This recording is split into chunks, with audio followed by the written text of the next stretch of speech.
My name is Sean Thomas, and I'm the author of Be More Today, a 40-day guide to a better version of you. As doctor of physical therapy, I've seen thousands of people do great things. They came to me with ailments, physical ailments, pain, issues, and they got through them, all because they decided in their mind they were going to do it. And I guarantee you, if you just trust the process and be persistent, you too can be the best version of you.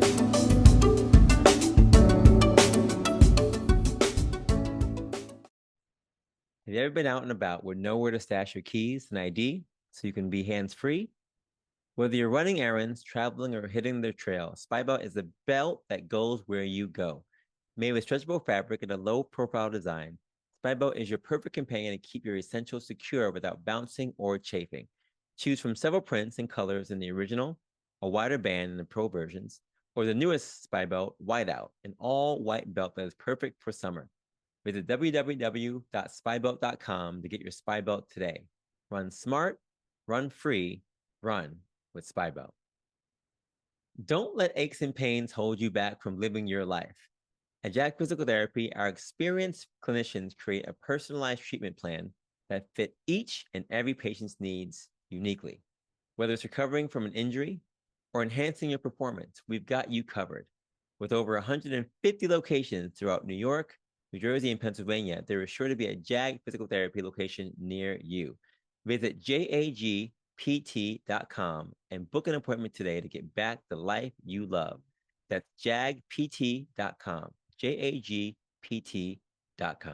Welcome to the Be More Today show. Don't forget to like and subscribe to our show today.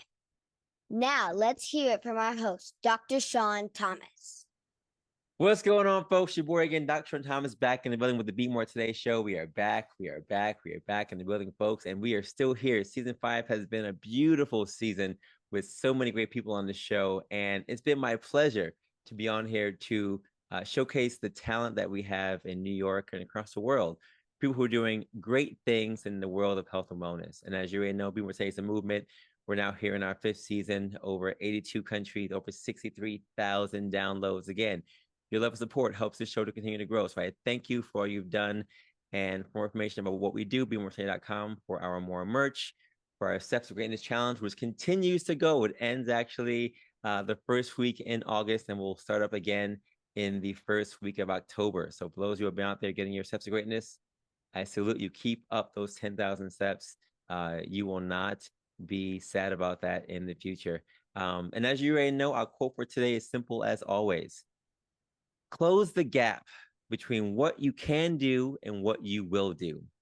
Phenomenal results come when phenomenal plans are met with phenomenal follow through, by Ryan Leak. Now, this has been the year where I brought in a lot of people who are doing great things in the world of health and fitness and wellness. And everyone I bring on the show has a specialty, a talent, a skill, a gift to get people to do better, to do more, to be closer to where they want to be. And I think the beauty of all those things is that it takes time, it takes effort, it takes training, and where you want to be and where you can be is a gap.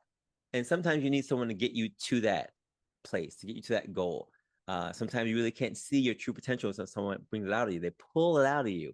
And as a physical therapist, I've done that for a number of years for my patients. And I love bringing on fellow PTs who are doing the same thing for their people as well.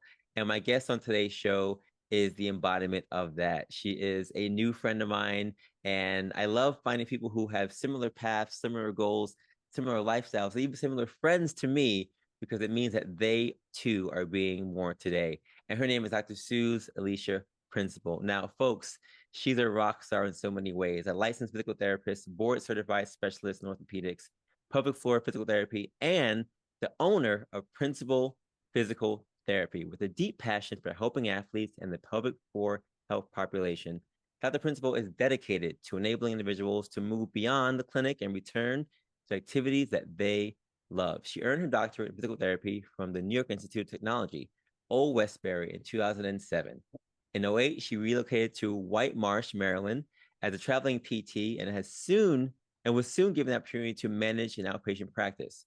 During this period, she developed strong relationships with local orthopedic physicians and partnered with Johns Hopkins Sports Medicine, The experience ignited her interest in sports medicine, particularly in working with high-level collegiate athletes recovering from ACL tears and reconstructions. Now, throughout her career, Dr. Principal has observed a significant disparity in access to care among the BIPOC population, especially women of Caribbean descent, concerning urinary incontinence, pelvic organ prolapse, and pelvic pain syndromes.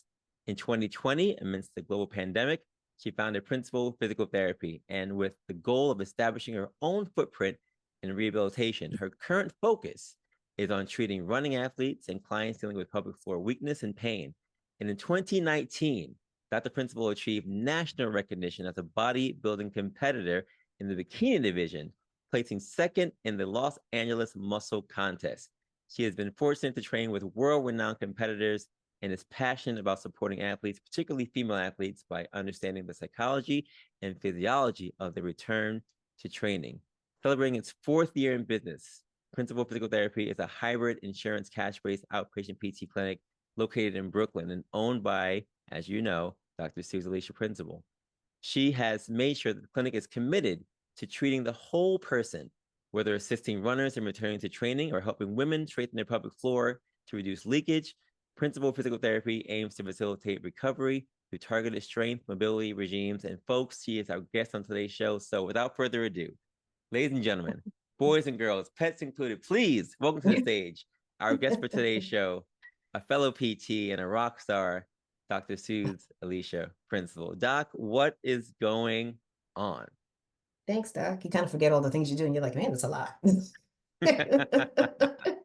Facts. Poor That's man why is I like still bios. reading. Yeah, I know, right? But that's why I love bios, because you've done so much, and you sometimes forget all the things you've done because you're just always doing, right? But when you get a chance You're to right. actually hear it in one stent, you're like, oh, you know what?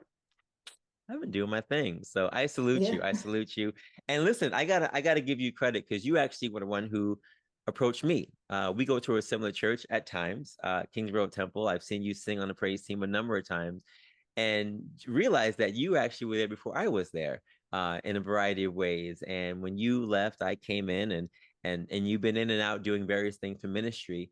But you came up to me one day and was like, "Hey, this is who I am. Just wanted to say hello." And I've seen you in passing. I've seen you on social media, but it's always great to see someone face to face, especially a fellow PT, a fellow Christian, a fellow Seventh-day Adventist like you and I are together, connected, and it's just cool. It's just cool. I love when Black doctors come together and they reunite and they talk about cool stuff. So I'm super excited to have you on the show today, and I appreciate you making the time to talk to me. It's been great. Thank you so much for having me. So listen, I got so much to ask you, and I want to just make sure I ask you in the right order. So let's just talk about bodybuilding, because first of all, I didn't realize you were a bodybuilder, and to be honest, it's a realm that I know a little bit about, but I'm always fascinated about when people get into it for real, for real. So how did you get into bodybuilding in the first place? And have you felt like that experience at all has helped you as a clinician to treat your patients? So great question. So I've been a therapist now since 2007. And throughout there, I think, working on mobility and all those things. So, just understanding the body and movement was always something I was always interested about. That's just our jam, right? When Yeah. you think about muscles and stretching and things, like that's us all day.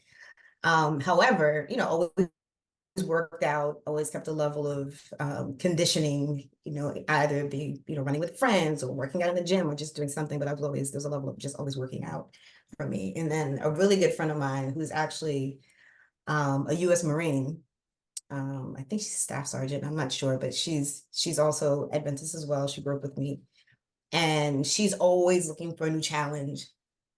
And herself, after giving birth to my goddaughter, she started working as a bikini competitor. So she started in bikini. So with bikini competing, there's a certain weight class that you have to attain and a certain physique that they're looking for. And then she later progressed to another weight class, another kind of division / weight class in a way, in which you have to develop muscles in a different manner. So along that journey, I was always there with her. And then at some point, she kind of looked at me and said, and kind of like, your best friend, you do everything with your best friend. So she said, hey, you want to do this with me? And I said, okay, not thinking that my friend would sign me up and get me a coach. So, Right. so next thing I know, it's like December, January. She's got a coach on tap, and we've got goals. We're gonna do a show. We're gonna get to training, and I'm just like, oh wow, so we're really doing this. Right. So it started a 6-month almost training cycle of just getting in the gym. So the thing that makes bodybuilding different. So you always kind of go to the gym and you see the person looking in the mirror at their physique, and you're like, oh, they must be full of themselves. But you later, at being within this, you realize like it's just you're literally building a body. Yeah. So you're looking at your shoulder cap, like are your deltoids, popping the way they need to pop? How's that development in terms of like how it, your medial deltoids and your anterior deltoids? In terms of a slimmer waist, how much lat work am I doing in terms of lat pulls and bent over rows and just things to build lat strength and just upper back strength? For bikini, it's a different division, so you don't see striations of muscles, but you'll see like maybe like a little bit of a kind of an outer curve of the quad. So working a more closed chain, so squats and lunges where your feet are on the ground versus sitting and doing like any extension machine, open chain, to kind of work on those things in a different range of motions. So just going through that was for me informative, because it was like, man, this is a whole level of strength training that I hadn't tapped into, because as a PT, like we know the normal recipe is 3 sets of 10, 2 sets of 10, Right. but now I'm working to failure, right? Yeah. We don't really know what failure is. And I think just kind of sticking my toe and understanding, like, I can't, until you can't do it anymore and your form starts to crumble, like that's kind of where you get the gains. And it changed the way that I treated patients. And I was like, listen, if you've got to be doing these activities in the home, I need to work you that hard. It's not about just doing 30 of something. Like we should be doing 50 to 100. We should be doing more repetitions of this thing. Right. So that helped me open my eyes to that, kind of like that changed the way I practice in terms of incorporating more weights and more weight training. But getting into bikini was life-changing. It actually kind of allowed me time to be by myself. It allowed me time to kind of work on my goals and just understanding like, man, I want to be in the gym more and I want to create a path for myself. But yeah, it's a very kind of wide question, because it's actually changed my life in so many ways. But yeah, it's such an interesting division, but there's different divisions, and each division they're looking for something different in terms of your physique. So I hope I answered your question. Yeah, no, absolutely. I think so I did have one patient who was she was in competition as well. And she was coming for therapy for a shoulder issue. When she felt better, then she was asking for more tips on the bodybuilding stuff. And I was giving her, the tips that I knew. But once I started really following her and her story, I just saw how in depth and how serious it was. And following her story, even following Sean T's story, who also got into bodybuilding, recently this year and doing a number of things competition wise, and seeing his transformation from just doing regular fitness now to doing real serious bodybuilding and focusing on specific muscle groups, there's a very big difference. And yeah, I think that you taking all those certain things and applying to the patients is noteworthy. I know for many of us as clinicians, we get stuck in this 3 sets of 10, like you said, but doing things more for time, or like you said, just to failure. Yeah, that can really be the progression for more patients to really get better. And I think it's great that you're implementing that and doing that for your patients as well. So we all should be doing that for sure. That's great.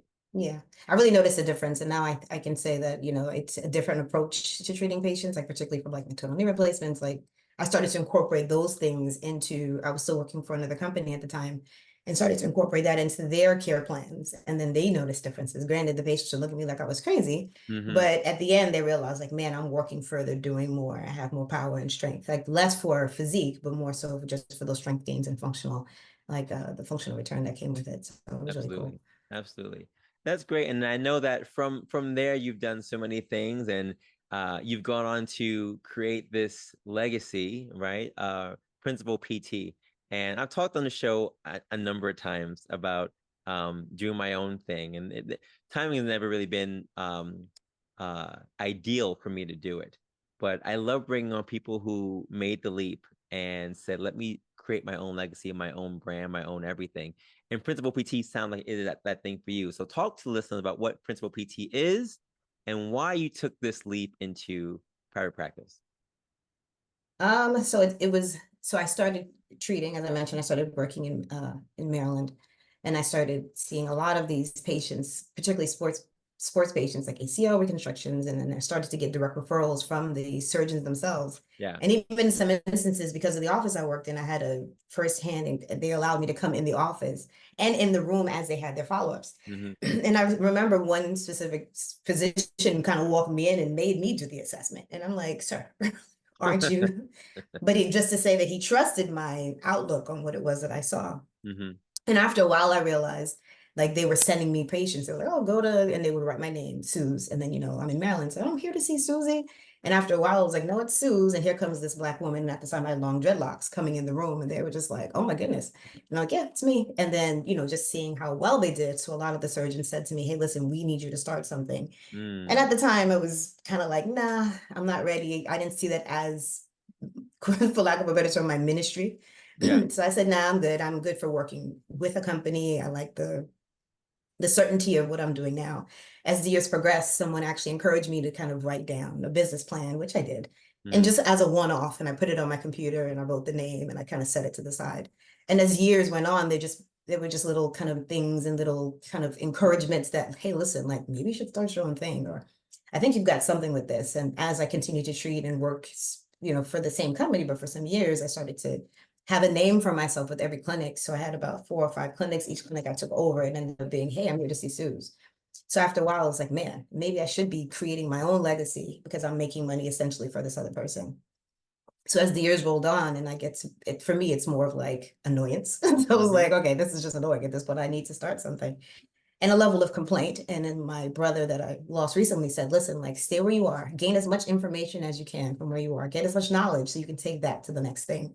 And little did I know in 2019, I started the process because I'm licensed in New York, New Jersey, and Maryland. Mm-hmm. So I started to kind of kind of get my licensing in New York because I let it lapse thinking I would never come back. Right. And little did I know that I would also come back, but start a business here. So in 2019, things just weren't working for me. I tried licenses, I tried this, I tried that, but I had still this passion for, man, I think I need to start something on my own. And at this point, patients were telling me, we don't want to see you here anymore. Go find something else. So they kept kind of pushing, pushing, pushing. Yeah. And then I had a cousin tell me, if you're in this position next year, shame on you.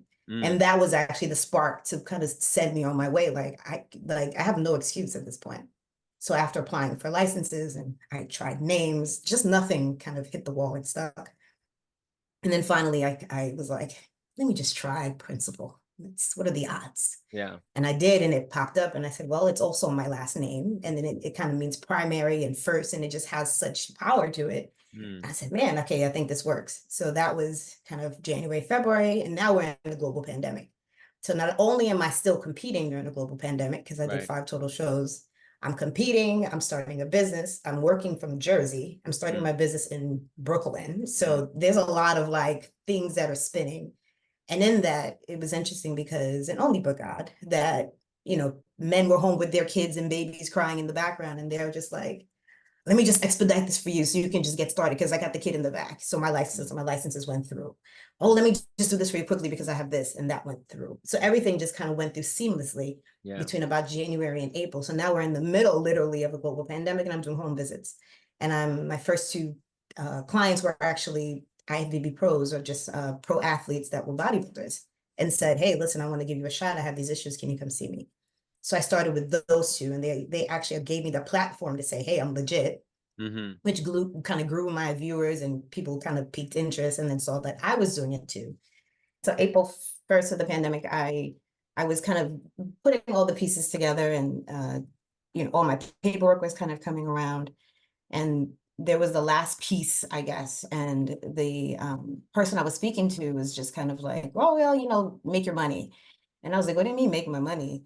And he basically was like, listen, you can just start working right now. He's like, you don't need to do anything different, just start working. And literally, as I got off the phone with him, I had my first client of somebody that called me and said, hey, listen, I need a therapist. I'm having a hip replacement surgery and I need somebody to, to give me my rehab. So, yeah.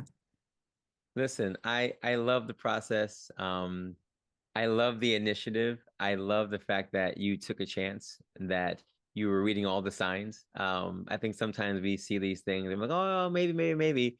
But repetition is the key to life sometimes. And that's the thing that kind of pushes us to make those decisions and those steps. So you did it, and you're doing it so well. And I'm happy to say that you and I have many connections to a number of people, not just at church, in the church realm, because you know what it's like when people are always asking you questions about this hurt and that hurt, and you look at my arm, get my knee. That's just like when people know you're a therapist, just it is what it is. But also outside of the church walls, you're also involved with so many runners. And I run a club called Spartan Sunday Running Club. And I've been running for years and working with a number of people from Teamwork. And I know you know Coach Joe and Jen and all the members of Teamwork. They're a great group of people, a great running club. I worked with them in their initial stages a couple of years ago, just talking with Joe and Jen, and their group has grown so much. And as I've been watching them grow, and I've been seeing you in their growth process, it's very exciting for me to see. First of all, so many Black and brown faces running. Secondly, so many people who are coming together and growing in this ever free and ever changing realm of fitness, which I love. And then thirdly, you know, as a clinician, I love you being able to give back. Even outside of your walls, as your private practice has walls, outside of that, giving back to communities. So talk to us about Teamwork, about how you connected with them, and what your experience has been like helping these runners get back to the life that they love. Before I jump there, just to kind of go back to your previous thing that we got cut off, but about kind of starting a practice, I will say it is truly, truly, truly a leap of faith. I will say an uncle of mine told me very clearly, and he said, and he actually owns a flower shop in Fort Greene, and he said, Gardo's Garden, shameless plug. He said, you know, you can know all the Bible and all the Bible verses you want to know. You can have all of those kind of seated, and you can quote scripture like no else, but nothing will test your faith more than having a business. And it is true, because you truly understand about God the provider. You understand about, you know, the peace that he provides, like that's just like, when in terms of reliance, I can say that being self-employed has probably taught me more along this journey than anything else along my walk. And I think, you know, there's never a good time. I think it's just, like you said previously, paying attention to the trends, and then paying and knowing kind of like, you know, like we know everything has a season. So like if we think of like sowing and reaping and planting, everything that we go through is kind of involved in the seasonal thing. So we know once it's time, because particularly for me, that things I was doing with the previous place they were garnering fruit, but not the fruit that I wanted. So I think for me, it kind of was like, all right, I'm putting down bananas, but these bananas, it's not really flourishing the way I want it to. I'm putting all this effort, and not getting it. And that kind of, for me at least, was the sign to say, I think it's time, versus like, yeah, somebody's going to tap me on the shoulder and say, yeah, girl, it's time, versus moving on that and just being just discerning as to, okay, it's time, you know, and like when to move, how exactly to move, and just understanding that there's things just to pay attention to, and you'll get those kind of positive affirmations as you go along. Like, yeah, I think I'm doing okay. Because you're never always certain. And there's a group of us actually that are female therapists of color, people that are of faith. And it actually brings you closer together, because it's like, girl, I'm gonna do this. And it's like, well, you know, and you're really on that kind of reliance tip. So as one example. So I don't know if that's helpful, but I just wanted to it's kind definitely helpful. You know, it's funny you mentioned that. Before we talk about the Teamwork stuff, you know, I think a number of people, and I have people on both sides. I have a lot of friends who took the leap and they're like, yo, I hate this thing. It's too much. I'm constantly on the phone calling insurance companies. But I'm not really treating the way I want to. I do not recommend this for anyone, right? And then there are people like you who are like, yo, I love this thing. Even with all the madness that comes with it, I love where I'm at. I'm walking or running in my purpose, as I've been saying. Usually not even walking, but running in my purpose, and I'm loving that journey. And yeah, I think you're right. For me, the reason why I've been in this journey for myself and not taking that leap yet is because I'm still waiting for confirmation. And I feel like where I'm in right now is where I'm supposed to be. I love the community that I'm a part of. I love the ability that I have to connect with a number of young people that I work with, who are also people of color in various regards, who are looking to be future PTs. And I have so much access to a number of the hospitals and healthcare places in Brooklyn right now. So for me, I don't feel like it's like, oh, well, you gotta move now. I feel like God is like, well, you know what? You're good where you are. You're actually exactly where I want you to be. But I will say, like you are saying, there is this still small voice, if you will, that is like, yeah, this is not going to be your final home. You're here for right now. So like you said, learn what you can, do what you need to do, get all the training, get all the skill set, do all those things. And then when the time is right, I'll let you know. You'll There were know. a number of places where I was looking, and a couple of the friends of mine looking at storefronts.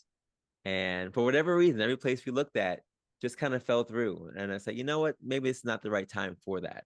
But Yep. I agree with you. I think that just listening to and seeing all the signs and being patient and letting God lead you into that regard, that's definitely the best way to do it. And the same thing like our patients, right? How many times we get patients that come in pre-knee replacement or pre-surgery and they're like, oh, I spoke to a friend that said, don't do it. It's the worst thing you could ever do. And then you speak to person B who's like, oh my gosh, it's life-changing. This is the best thing I've ever done. So Right. it's making it work for you as to why I'm a hybrid practice. So I've worked with insurance, Medicare, I've kind of worked with all the commercial insurers. So I have an understanding, but I'm like, what works for my practice? What's a way that I can kind of bring in revenue? What's it so that it doesn't continue to seep the joy Yeah. out? Because it can. Yeah. I think there's one, people keep saying, between 3 and 5 years, entrepreneurs get tired and they just kind of like throw it in. And it makes sense. It makes complete sense. I'm in year 4. And it's almost like a marriage. You just get to a point like, do I want this trouble or am I Yeah. willing to sit through it, because of the payout that I get at the end? So it's just making it work for you. So, and that's how to kind of bridge that over into your question about teamwork. Starting off, I kind of was like thinking volume, because that's where I came from, right? So I worked for a practice, larger company that was like a whole bunch of states, and all they kind of pushed was 3 visits a day, kind of get your units at 4. Like it was that kind of rhetoric that I was used to. Mm-hmm. And then coming into this, my first location was located at a huge, I got a huge gym. It was like 20 something treadmills, a bunch of, ellipticals. It was just stuff that I could use. And at the time I came in contact with a few runners, not knowing that that would be my path, and then treated them. And they came back with like, oh yeah, I was able to get through my 5K. I was able to get through my 10K. I got through my half. I did my marathon. Yeah. Thank you so much. I'll be back to you. And that just kept becoming a cycle. And then little did I know, later on, I met Joe, because I'm in a sorority as well. Mm-hmm. So me and Joe's circles kind of cross over because I know a lot of folk within his fraternity because of undergrad and other things. So with that being said, they were like, hey, go see Suze, go see Suze, go see Suze. So after a while, it turned into me being the person that people come to for their running injuries. Yeah. Which kind of led me to do my due diligence and then look at all the studies, look at the research, talk to people that ran. What are your pain points? Yeah. And then with that, kind of growing a connection with Joe and saying, hey, Joe, listen, like clearly your business is keeping people, is people running.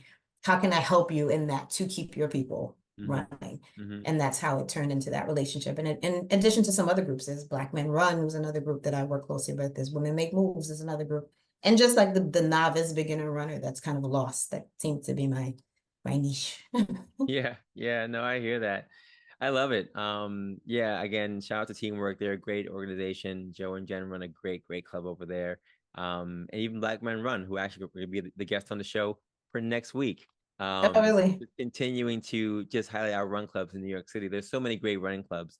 And I think you're right. You being able to go out there and do the research to be better for those runners is the way to go.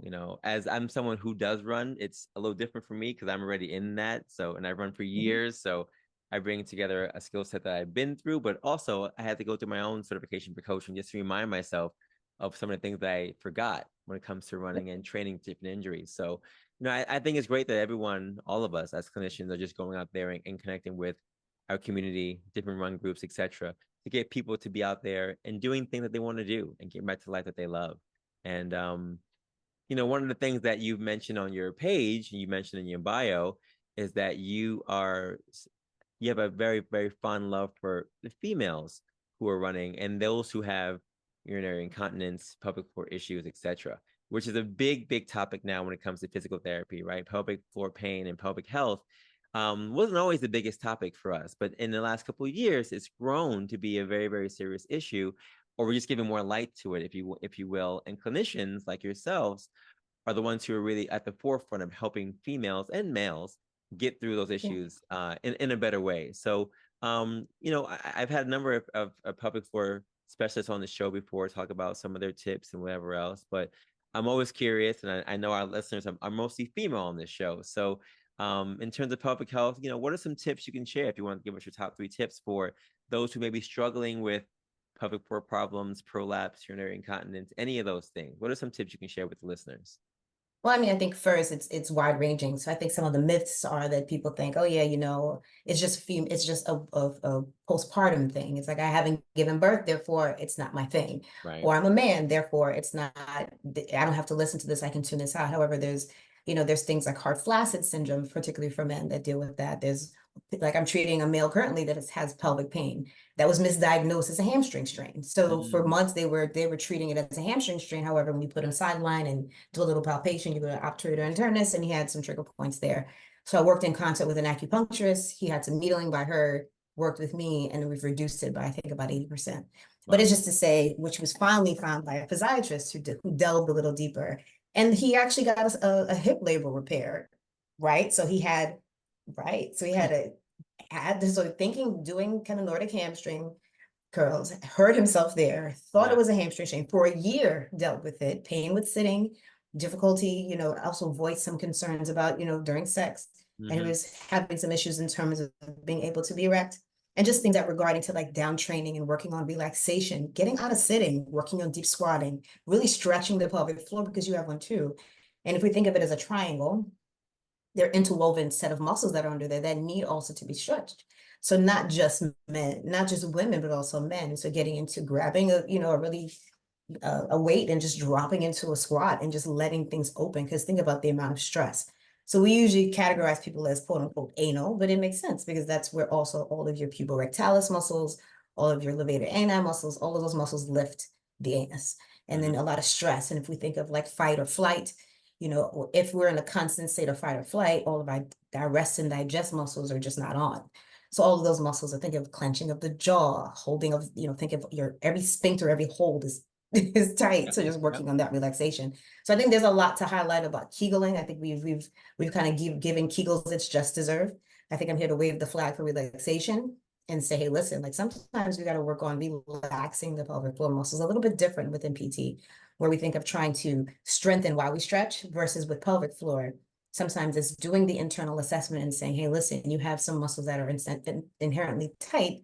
Let's work on releasing those first and getting those to release so that now we have a good length tension curve in which to springboard off of doing some strengthening exercises and working on kind of really fully recruiting so that you can have, better continence or either be gas, because there's some women that come to me with flatulence issues, and that's actually another hole.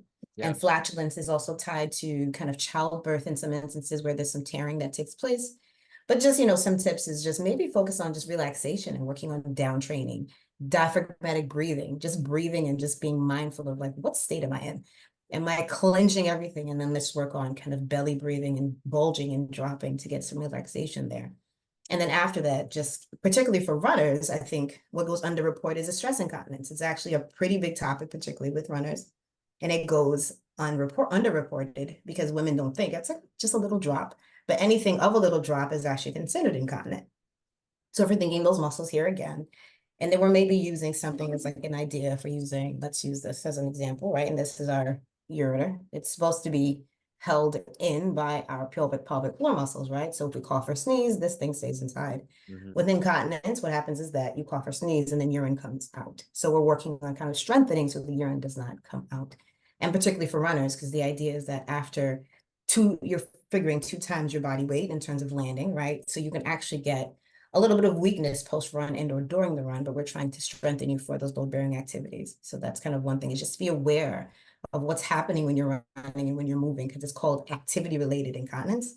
Are you leaking? And if so, like maybe seeking some advice from someone to kind of get to the bottom of what it is. So relaxation, kind of diagnosing and seeing what's going on with your running and seeing if that's because I've had some women that are postpartum having issues, particularly post-childbirth with stress incontinence, which actually hinders their running because their fear postpartum is running and leaking. So that's just kind of 2 tips very quickly. And then the third is for men. You guys as well have pelvic floors. And then you may just need to work on some relaxation techniques yourself and kind of take stock of what it is, right? Because heart health is actually heart health. So if you're having issues with, erection and things like that, that's also your pelvic floor and something to actually delve into and ask questions about. Yeah. Yeah. Thank you for sharing those tips. Sorry, it Those was a are lot. really good ones. Yeah, no, absolutely. And I think, it's two though for me. It's one, reminding men that they also have pelvic floors. So I'm glad that you said that because it's a real issue. I was talking to a patient of mine the other day. I said, we always have females in our clinic. They're always females here. And no, doesn't matter what time of day it is. This place will always have women. We don't really have a lot of men here all the time. If we do, the ratio is probably about either 90 or 80 to about 10 or 20% between Yep. the number of females that we have in the clinic and men. And they were asking, why is that? And I said, it's a number of things. The male ego is crazy. Men don't come until they're on their last leg, for a number of reasons. Females take care of themselves a little better than men do in general. But at the same time, there is this fear that, women, when something comes, they want to make sure they take care of it. And men, they will wait until the last moment to go see somebody, myself included sometimes. So, I'm glad that you mentioned, yes, men also, if they are having issues, can go see a specialist like you or somebody else for those issues.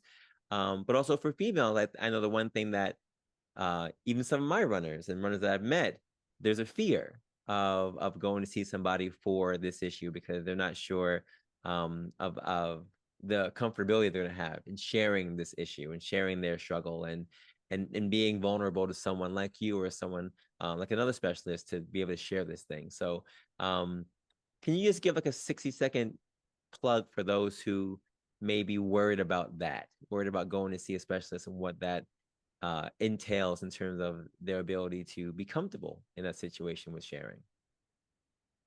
So the goal is to create a safe, non-judgmental space. So I put a post on Facebook actually, and it opened a can of worms, and it was about sex and Christianity. How taboo a topic this is, that you are essentially told to, we can't discuss the pelvic floor. And then if you're Caribbean, it's a whole nother cup of tea. There's teas and leaves and things that are supposed to lift. Right, And then right. it's like, ma'am, it's not lifting. And my mother's like, we have people that there are people at church that being at church, the women are being on themselves. And you're like, I know they're being, like, I'm trying to help. But they think these teens are doing it. Like, you haven't had Right, this bath since 62. Like, right. ma'am, your pelvic floor, you had 9, think of it, like culturally, a Mm, lot of the grandmothers and mothers had 8, 7, 6, 5. After 3 children, yeah, you're kind of at risk of all those pelvic floor weakness conditions. Of if you've had an episiotomy, they've yeah. since changed surgical procedures. So there's been some stuff done, but it becomes embarrassing, right? Mm, You don't want to, and you don't want anybody in that space, but it's finding someone that you can relate to. And I think this is why, for me personally, I kind of, I'm trying my best to champion it because there's not a lot of me running around telling people about that. And you'll find, women that are going like within other cultures that are they're running to the mm, pelvic therapist as soon as they have their babies.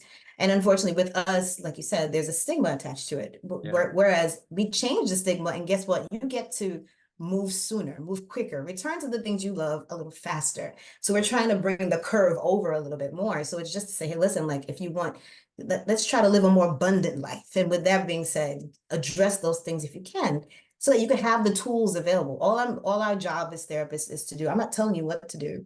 I'm mhm, just giving you the tools and saying, this is what I give to you. Yes or no, do you want it? yeah, Because I know it can help. And it's your job if you decide to take the branch and run with it. That's all I can do. yeah, So I would say is find somebody that you feel comfortable with and you're comfortable with sharing, because we're going to ask uncomfortable questions. We're going to ask about erections. We're going to ask about orgasms. I'm going to ask about your sexual life. Yes, but that's still, at the end of the day, however you cut it, these are still parts that we were given.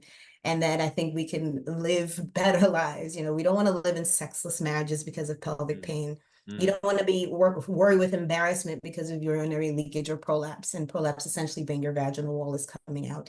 yeah. So there's just things like how can we live better so that we can tell somebody else and share that quote unquote good news with somebody else. So yeah. Yeah, listen, you hit so many nails right on the head, and I appreciate you sharing. And as someone who's also from a Caribbean background, and also a member of a church that is sometimes a little traditional in terms of how we think, I want to ask you this question that I want to hear your answer. So, as a clinician, as you are and I are, our job is, like you said, to kind of go out there and make sure people can address what needs to be addressed, right? In ways that is functional and makes sense. Yes, we're going to talk about sex. We're going to talk about certain issues. We're going to talk about things that can get you to be better. And sometimes in our Christian communities, it's hard to have those conversations because we don't want to talk about those things, right? Or culturally, it's taboo to bring those things up. Also, culturally, sometimes it's hard for us to see the bigger picture of going outside of the four walls and sharing this information with others, whether it be a team like Teamwork or whether it be a team like Spartan Sundays or your local community group, whoever it may be. I think a number of faith-based organizations have a hard time doing things, especially in our denomination, which is Seventh-day Adventist. And for those who don't know, we go to church on Saturday. It's sometimes hard for us to do things outside of the walls of our church.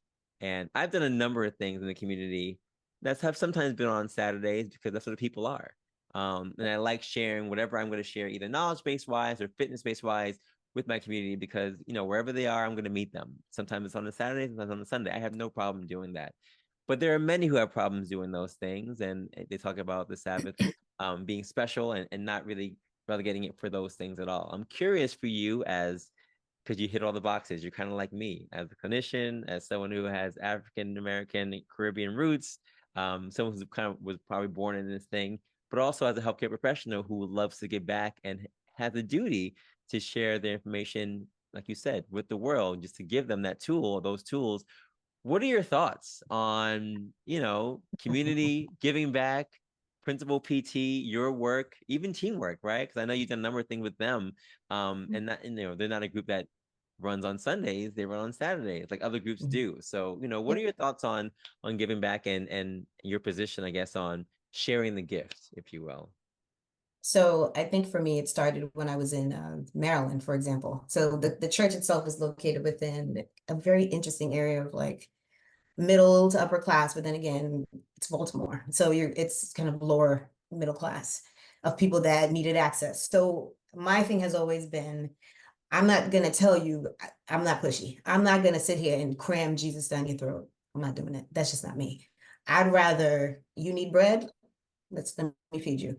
You need water, let me give you water. And then after a while, you're soon, you're going to question, okay, what is this person? Why is this person this way? What is their background? What is it that, how many times have we gone online, as an example, and someone was talking, they said nothing of anything. And you were like, I'm curious. And you got to Wikipedia, you went to Google, you're searching their life. And that's happened to me along the way, where people will search me not because of what I said, but how the actions of what I'm doing. And I think that's the crucial part. I think sometimes we preach down Jesus, but then our lives are not necessarily reflective of that we preach. So I think that's just been kind of my thing. So in Maryland, I actually did like a health fair, and I did it. I didn't want the church as anything. I said, I just got a couple friends together. I said, let's do it. And let's do it on a Saturday. And I think we reached more people that way than we would have done if we reached their church on Sunday. Like people are open on Saturday. So that should be the day that if we're truly looking to reach people and service people as we're called to do, then we need to kind of meet them where they are the best way possible.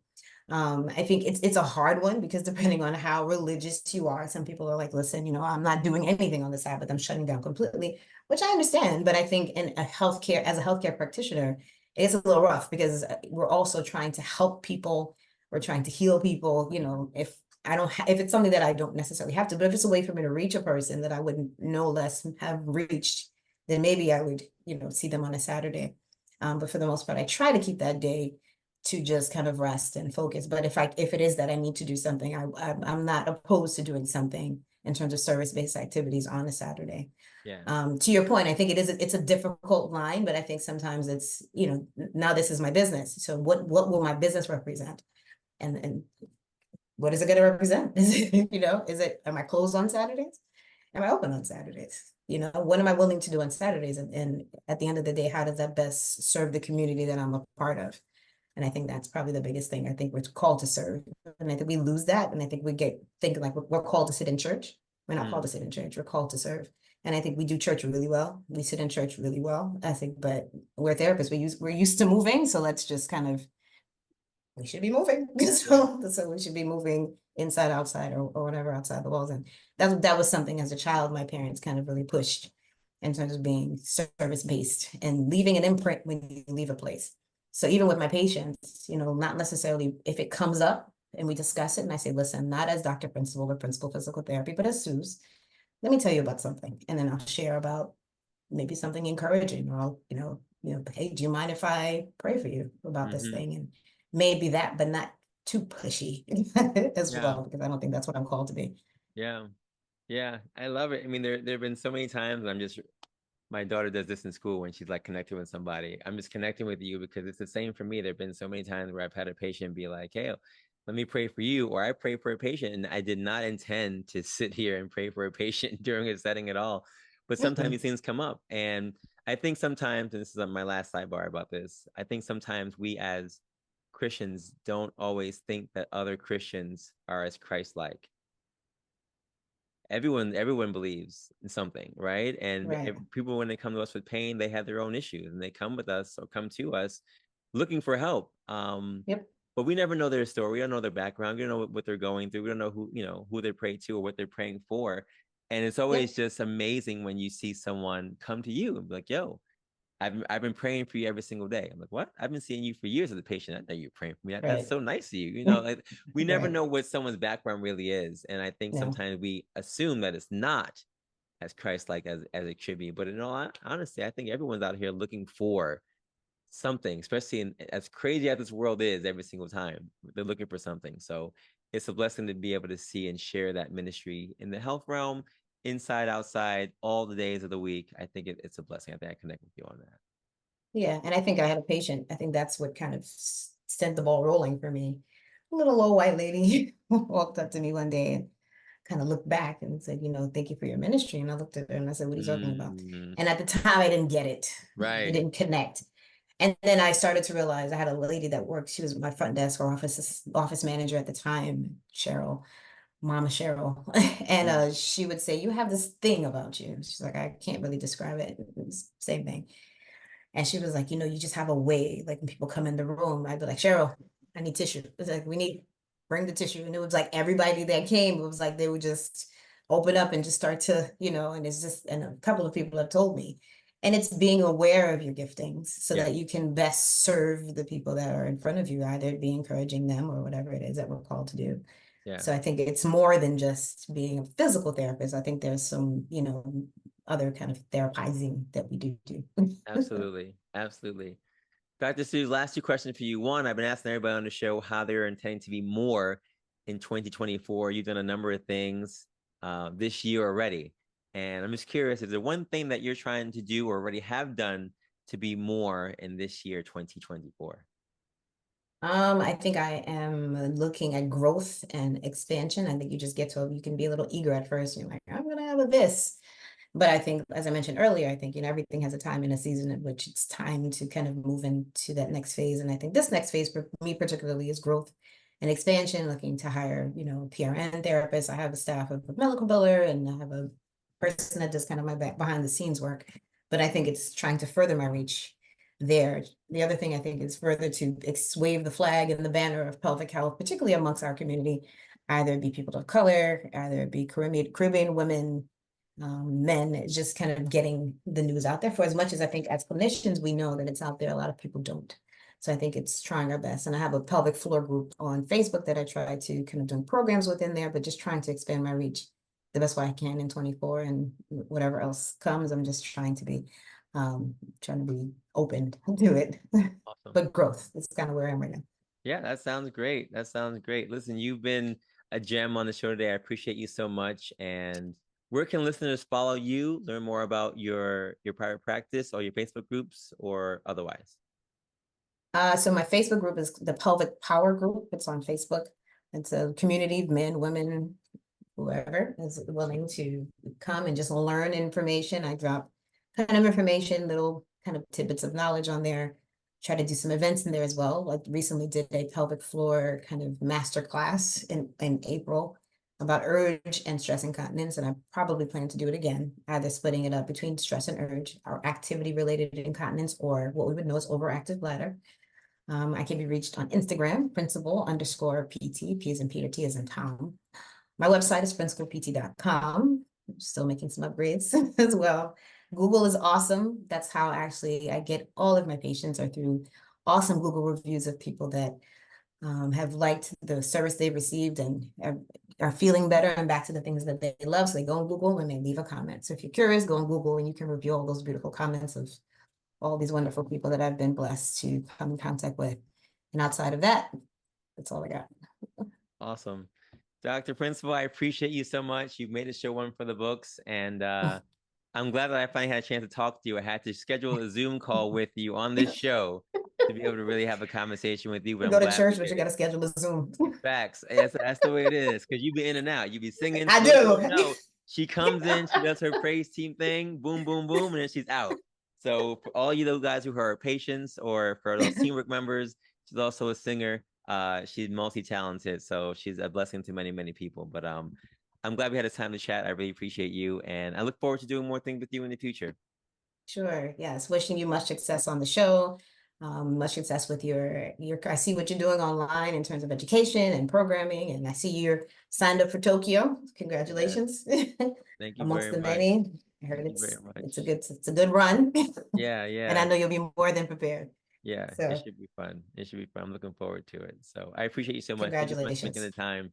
And I gotta have you on the show at some point in time again and talk more about pelvic floor issues. But today was great. So thank you so Not much. a problem. Thank you so much for having me. No problem, folks. And she said so many poignant things, so many great things.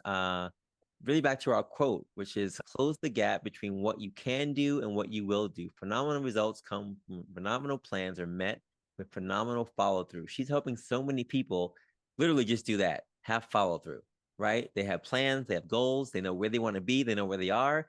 And that gap to get to where they want to be is a gap that sometimes you need someone like Dr. Seuss to get you there. Maybe it's a physical issue or a mental issue or a psychological issue. Those things can get in the way of your progress. And the phenomenal results that you can really make if you have someone like her to show you and guide you through those processes. So we appreciate her. We salute her. Follow the group that she's on. Follow her page. See her on Instagram and Facebook, and be a part of that movement. And let's all continue to be more today, folks. We've been doing a great job this year about being more in 24. Let's continue to do so and have a great time during this week. We'll see you next time. Peace.